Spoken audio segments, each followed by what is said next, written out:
দাবি আদায়ে সোচ্চার হল অল ত্রিপুরা ব্লাইন্ড অ্যাসোসিয়েশন। তাদের পক্ষ থেকে দৃষ্টিহীন শিক্ষক ও বেকারদের স্বার্থে শুক্রবার 5 দফা দাবিতে রাজধানীর অফিস লাইন স্থিত শিক্ষা ভবনে রাজ্যের বুনিয়াদী শিক্ষা দপ্তরের অধিকর্তা সুমিতা মলের নিকট ডেপুটেশন প্রদান করা হয়।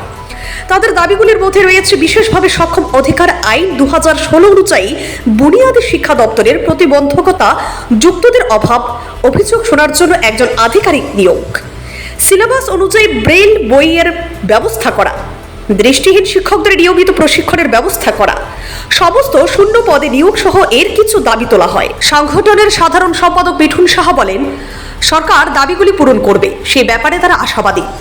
দাবি পূরণ না হলে পরবর্তী পদক্ষেপের ব্যাপারে তারা চিন্তা ভাবনা করবে।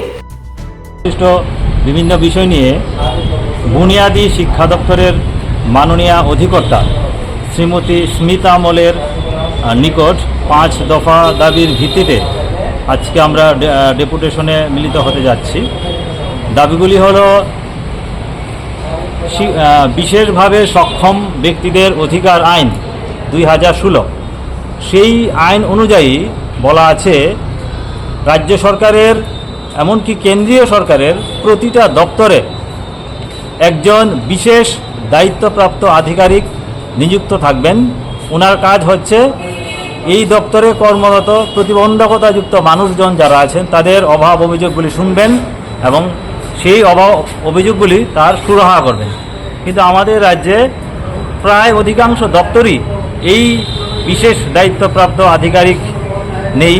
তো আমরা আজকে মাননীয় অধিকর্তাকে বলবো বুনিয়াদী শিক্ষা দপ্তরে এই প্রতিবন্ধকতাযুক্ত মানুষজন যারা রয়েছেন তাদের অভাব অভিযোগ শোনার জন্য একজন বিশেষ দায়িত্বপ্রাপ্ত আধিকারিক নিয়োগ করা। Bureau report, CNE TV. CNE TV, channel for news and entertainment.